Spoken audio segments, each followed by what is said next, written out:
अध्याय 2 में प्रश्न नंबर 6 देखते हैं। जनसंख्या के बढ़ने और मनुष्य द्वारा अधिक सुविधाजनक जीवन की चाह में विभिन्न आवश्यकताओं की पूर्ति के लिए वनों की कटाई की जा रही है। यह हमारे आसपास के परिवेश को कैसे प्रभावित कर सकता है? आपके विचार से हम इस चुनौती का निदान कैसे कर सकते हैं? उत्तर 6।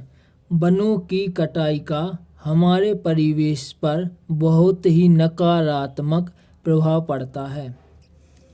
सबसे पहले जलवायु परिवर्तन। वनों की कटाई से कार्बन डाइऑक्साइड की मात्रा बढ़ती है।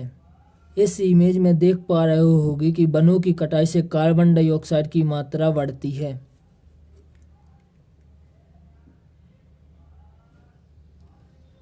वनों की कटाई से कार्बन डाइऑक्साइड की मात्रा बढ़ती है, जिससे ग्लोबल वार्मिंग और जलवायु परिवर्तन होते हैं।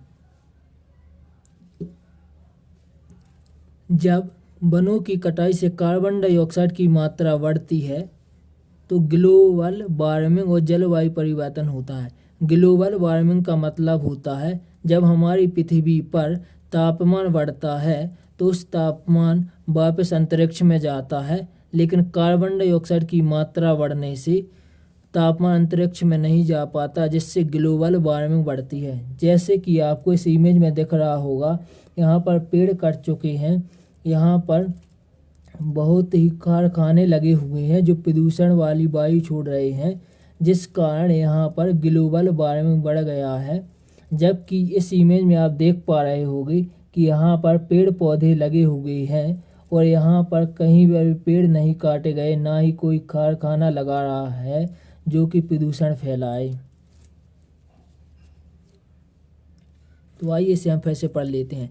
जलवायु परिवर्तन। वनों की कटाई से कार्बन डाइऑक्साइड की मात्रा बढ़ती है, जिससे ग्लोबल वार्मिंग और जलवायु परिवर्तन होते हैं। जल में भी परिवर्तन होता है, वायु में भी परिवर्तन होता है। अगला, जैव विविधता की हानि। वनों की कटाई से वन्य जीव के आवास नष्ट हो जाते हैं, जिससे कई प्रजातियां विलुप्त हो सकती हैं।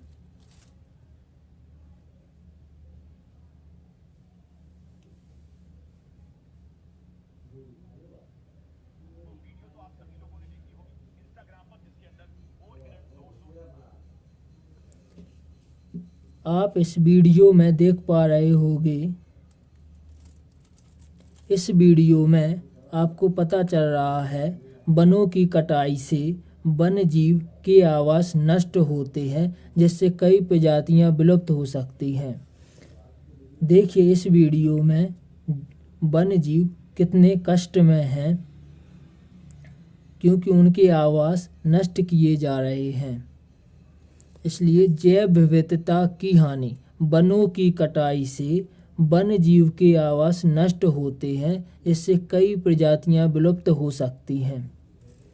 इसलिए हमें वनों को नहीं काटना चाहिए। जल स्रोतों का नुकसान। वनों की कटाई से जल संसाधनों पर भी असर पड़ता है, जिससे नदियों, झीलों और भूजल स्तर में कमी आती है। वनों की कटाई से जल संसाधनों पर भी असर पड़ता है, जिससे नदियों, झीलों और भूजल स्तर में कमी आती है। इस चुनौती का निदान, मतलब इस समस्या को हम किस प्रकार से सही कर सकते हैं? पुनः वन रोपण करना। कटे हुए क्षेत्रों में पुनः पेड़ लगाना और नए वन क्षेत्रों का सृजन करना चाहिए। संविधान और नीतियाँ। वनों की कटाई को नियंत्रित करने के लिए कठोर कानून बनाए जाने चाहिए और उसका सख्ती से पालन करना चाहिए।